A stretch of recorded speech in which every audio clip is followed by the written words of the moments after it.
అందరికీ నమస్కారం అండి. ముందుగా మన యూట్యూబ్ ఛానల్‌కు స్వాగతం. ఈ వీడియోలో మనం కార్తీక పురాణం యొక్క 8వ అధ్యాయం గురించి తెలుసుకుందాం. సూక్ష్మ ధర్మ నిరూపణం అజామిళోపాఖ్యానం. వశిష్ఠ మునీంద్ర, నా మనస్సులో గొప్ప సందేహం కలిగింది. ఆ సందేహమును తెలిపెదను. దానిని నశింపచెయ్యుము. మీరు నాకు ధర్మ సూక్ష్మమును చెప్పితిరి. పాతకములలో గొప్పవానిని చెప్పారు. వర్ణ సంకర కారకములైన మహాపాపములు చేసిన దుర్జనులు వేద త్రయోక్తములైన ప్రాయశ్చిత్తములను చేసుకొని పరిశుద్ధులగుదురని ధర్మశాస్త్రములందు చెప్పియుండగా, మీరు ధర్మలేశము చేతనే పరిశుద్ధులై విష్ణులోకమును పొందుతారని చెప్పినారే, అది ఎట్లు సంభవమగును? ఓ మునీశ్వరా, అనంత పాతకములు చేసి ఈ పాపములు గొప్పవనియు వీటికి ప్రాయశ్చిత్తములు చేయించుకొనవలెననియు తెలిసియు అట్లు చెయ్యక దైవ వశము చేత సంభవించి కార్తీక దీపదానాది పుణ్యముల వలన వైకుంఠమునకు పోవుట ఎట్లు సంభవించును? వజ్ర పర్వతమును గోటికాన చివరి భాగము చేత చూర్ణము చేయుటకు శక్యమగునా? తాను లోపలి నుండి గృహమునకు అగ్నిని ముట్టించి మండుచుండగా తెలియని వాని వలె ఉండి పుడిసెడు నీళ్లు అనగా చేతికి వచ్చినన్ని జలము అగ్ని మీద చల్లని ఎడల ఆ అగ్ని చల్లారునా? మహానది ప్రవాహంలో స్వయంగా పడి కట్టుకొని పోవచ్చు గడ్డి పరకను ఆధారంగా చేసుకొనిన దరికి చేరునా? స్వయంగా గొప్ప పర్వతమునెక్కి అక్కడి నుండి క్రిందకి పడుతూ మధ్యనున్న చిన్న తీగను పట్టుకున్న ఎడల పడకుండునా? ఇట్టి దృష్టాంతములను బట్టి చూడగా అధికములమైన పాపములు చేసి స్వల్ప పుణ్యము చేత వాటిని నశింపచేయుట ఎట్లు శక్యమగును? నాకీ సంశయమును నశింపచేయుము. నాకే కాదు, వినువారికి అందరికిని ఇది ఆశ్చర్యకరమే. కార్తీక మాఘ వైశాఖ మాసములందు చేసిన స్వల్ప పుణ్యమే అధిక పాతకములను నశింపచేయునని మీరు చెప్పారు. అది ఎట్లు సిద్ధించును? అనగా సూతుడు ఇట్లు పలికెను. ఈ ప్రకారంగా రాజు మాటలు విని వశిష్ఠ మునీంద్రుడు చిరునవ్వు నవ్వి, కొద్ది పుణ్యము చేత పెద్ద పాపములు ఎట్లు నశించునో అని ఆశ్చర్యంతో ఉన్న రాజుతో ఇట్లనెను. ఓ రాజా, వినుము. మంచి విమర్శ చేసితివి. నేను కూడా విచారించితిని. వేద శాస్త్ర పురాణములను విచారించగా ధర్మములలో సూక్ష్మములున్నట్లు తెలిసింది. అట్టి సూక్ష్మ ధర్మములు ఎంత పనినైనా చేయు సమర్థములు. ఒకానొకప్పుడు గొప్ప పుణ్యం కూడా స్వల్పమైపోవును. ఒకప్పుడు స్వల్ప పుణ్యమే అధిక ఫలప్రదమగును. కనుక ఈ విషయమందు సందేహం పొందుకుము. చెప్తాను, సావధానంగా వినుము. ధర్మములు గుణత్రయంతో కూడుకొని స్వల్పాధికములగును. గుణములు సత్వము, రజస్సు, తమస్సు అనునవి మూడు. ఈ మూడు గుణములను ప్రకృతి వలన కలిగినవి. ప్రకృతి అనగా మాయ. అందులో సత్వగుణము వలన చెయ్యబడిన ధర్మమును సూక్ష్మమందురు. ప్రాయశ్చిత్తములన్నీయు తమస్సు వల్ల కర్మకాండయంతయు రజోగుణము వలన కలిగినవి. తిరిగి జన్మ ఇచ్చినవి తమోగుణము వలన చేసిన ధర్మము తామసమనము అనబడును. ఇది నిష్ఫలం. ఇందులో సత్వగుణముతో చెయ్యబడిన ధర్మమును సూక్ష్మమని నీకు చెప్తిని. అది కొంచెమైనను కాలయోగం వలన వృద్ధి నొందును. దేశమనగా పుణ్యక్షేత్రం, కాలమనగా పుణ్యకాలం, ప్రాతమనగా యోగ్యుడైన బ్రాహ్మణుడు. ఈ మూడు విధముల యోగ్యతను విచారించక విధిరహితంగాను మంత్రరహితంగాను చేయు దానాధికము తామసం అనబడును. ఎంత గొప్పదైనను సర్వ పాప నాశన సామర్థ్యం కలది కాదు. ఓ జనక మహారాజా, దేశకాల పాత్రములను విచారించి చేసిన ధర్మం అక్షయమై మోక్షహేతువగును. ధర్మము అధికమో స్వల్పమో కాలమును బట్టి విచారించి నిశ్చయించవలెను. కర్మ పద్ధతి జ్ఞేయం అనగా కర్మ సరణి ఇట్టిదని నిశ్చయించుటకు వీలు లేదని భావము. అట్లు దేశకాల విచారణ చేసిన ధర్మము వలన సుఖమును పొందుదురు. కాబట్టి జ్ఞానము చేత గాని అజ్ఞానము చేత గాని దేశకాల పాత్ర విచారణతో చేసిన ధర్మము అక్షయ ఫలం ఇచ్చును. ఇందుకు సందేహం లేదు.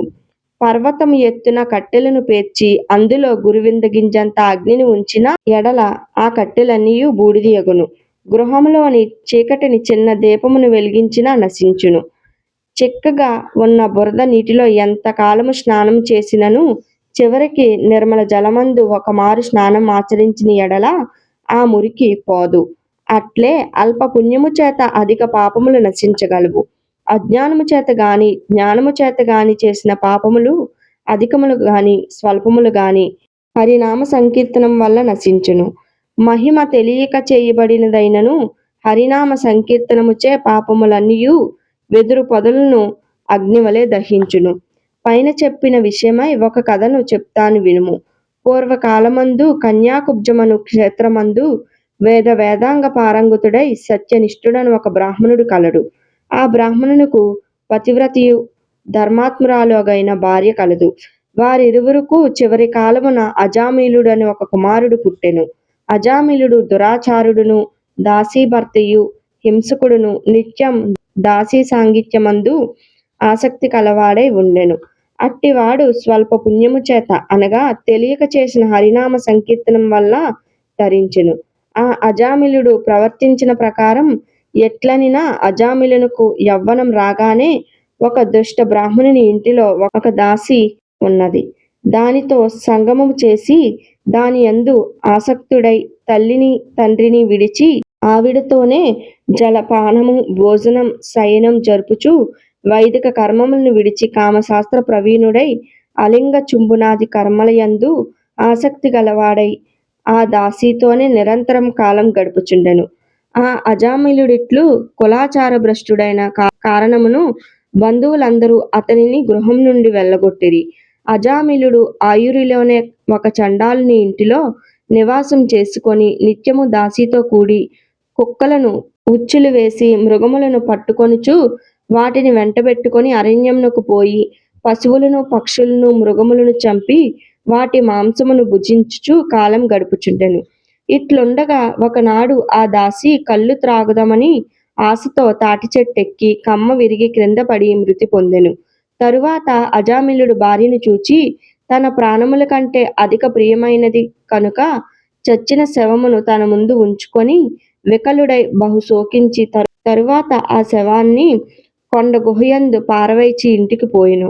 తరువాత అజామిలుడు యవ్వనవంతురాలైన ఆ దాసి కూతుర్ని చూచి పాపాత్ముడు కనుక తన పుత్రికను నీతిని విడిచి ఆవిడితో చిరకాలం సంభోగించి సుఖించెను.